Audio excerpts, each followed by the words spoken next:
생김새로 인하여 억울하게 학살당한 동물이 있다면 믿기시나요? 실제로 과거에 원주민들에게 잔인하게 마녀 사냥을 당한 동물이 있습니다. 마다가스카르 손가락 원숭이라고도 불리는 아이아이는 너무나도 괴기하게 생겨서 죽음을 불러온다는 미신을 가진 동물입니다. 오늘은 억울하게 마녀 사냥을 당한 아이아이의 오해에 대해서 풀어보도록 하겠습니다.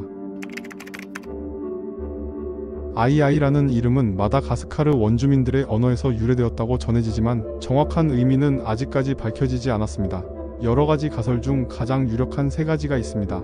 첫 번째는 아이아이를 처음 본 원주민들이 괴기한 모습에 너무 놀라서 내뱉은 감탄사에서 이름이 유래했을 가능성입니다.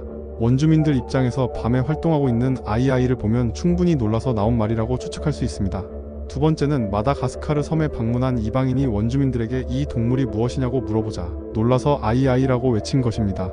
그렇게 외친 발음 그대로 이름이 되어 지금까지 아이아이로 불렸다는 것입니다. 마지막으로 가장 유력한 가설은 헤헤라는 말에서 유래되었다는 것입니다. 헤헤는 말라가시어로 모르겠다라는 뜻입니다. 아이아이는 원주민들에게 매우 불길한 동물로 취급되고 있었습니다. 그래서 원주민들 입장에서는 저주의 이름을 입에 담는 것을 피하기 위해 헤헤 즉 모르겠다고 대답을 했다는 것입니다. 유럽인들은 이 헤헤라는 소리를 에아이 또는 아이아이로 받아들였을 수도 있기에 헤헤라는 표현이 시간이 지나면서 자연스럽게 아이아이라는 이름이 되었다는 가설입니다. 그 외에도 다양한 가설들이 난무하고 있지만 이렇게 가설만 있을 뿐 정확한 이름의 유래는 밝혀지지 않아 미스터리로 남아있습니다. 원주민들이 두려운 존재로 여겼을 만큼 아이아이의 생김새는 상당히 괴기하고 독특합니다. 과연 어떠한 특징을 가졌을까요? 아이아이는 여우 원숭이 하목에 속하는 영장류입니다. 우리가 알고 있는 영장류인 원숭이 종류와는 사뭇 다른 모습을 하고 있으며 아이아이는 현재 지구상에서 현존하는 가장 큰 야행성 영장류입니다. 하지만 성체의 몸 길이는 약 35cm에서 45cm, 꼬리 길이는 약 55cm에서 60cm 정도 됩니다. 몸무게는 약 2kg에서 2.5kg으로 다른 큰 영장류에 비해서는 다소 귀여운 크기입니다. 아이아이의 가장 큰 신체적 특징은 길고 가느다란 손가락입니다. 생김새와 다르게 자연에서 생존하는데 매우 유리하게 진화되어 있습니다. 손톱은 다른 여우 원숭이와 다르게 갈고리 모양을 하고 있어 나무를 타거나 나무 껍질을 파서 벌레를 잡아먹는데 용이하게 설계되어 있습니다.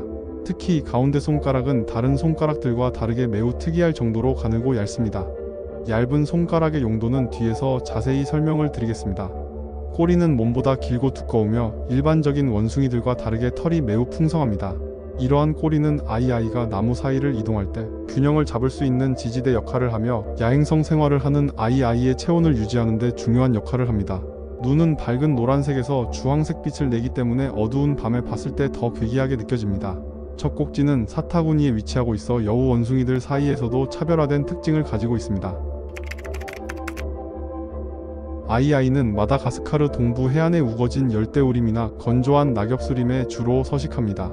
삶의 대부분을 나무 위에서 생활을 하는 수목성 동물이기 때문에 땅으로 내려오는 일은 거의 없습니다. 야행성이기 때문에 낮에는 주로 나뭇가지나 덩굴, 나뭇잎으로 만든 둥지에서 잠을 자고 해가 지면 먹이를 찾아 나섭니다. 먹이로는 과일, 씨앗, 꿀, 견과류, 벌레 등을 먹는 잡식성 동물이며 대부분은 단독 생활을 하기 때문에 일정한 영역을 두고 생활을 합니다. 수컷의 경우 자신의 영역을 넓게 설정하기 때문에 서로 경쟁을 하지만 영토와 둥지를 서로 공유하는 모습도 포착이 되었습니다. 암컷은 수컷에 비하여 비교적 작은 영역 범위에서 생활하는 경향을 가지고 있습니다. 1년 내내 번식을 하는 연중 번식을 선택했지만 특이하게 번식 주기가 길고 새끼를 자주 낳지 않습니다. 그래서 2에서 3년마다 한 마리의 새끼만 출산을 하며 약 7개월에서 1년 동안 수유 기간을 가진 후 어미의 둥지를 떠나 독립하게 됩니다. 이 동물은 생김새와 더불어 독특한 특징과 사냥 방법을 가지고 있습니다. 아이아이의 앞니는 설치류처럼 위아래 두 개밖에 없으며 이가 계속 자라기 때문에 끊임없이 나무를 갉아야 합니다. 이러한 특징으로 인해 한동안 영장류가 아니라 설치류로 분류하기도 했습니다. 그리고 영장류 중에서 유일하게 딱따구리처럼 태핑이라는 기술을 사용하여 먹이 사냥을 합니다. 기다란 손가락으로 초당 3에서 8회가량 나무줄기를 두드리면서 속에 있는 벌레나 유충이 있는 공간을 찾습니다. 초음파 수준의 미세한 소리도 감지할 수 있는 청력을 가지고 있기 때문에 소리의 변화를 정밀하게 파악할 수 있습니다.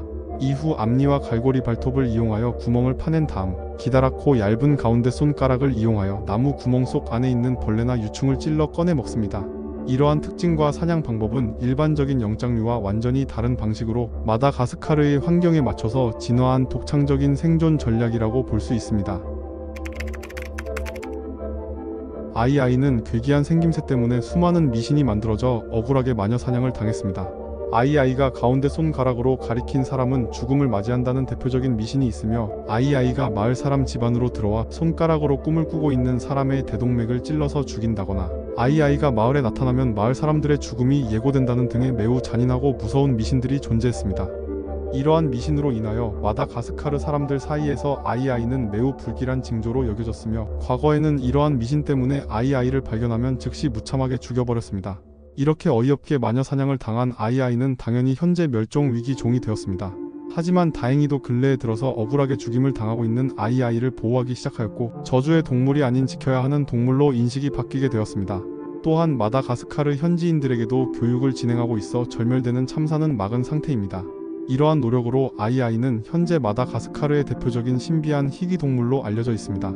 만약 무지하게 마녀 사냥을 지속하여 현재 살아있는 아이아이를 볼 수 없게 되었다면 우리에게 또 어떠한 의미를 가져다 주었을까요? 지금까지 미스터리 크리처였습니다.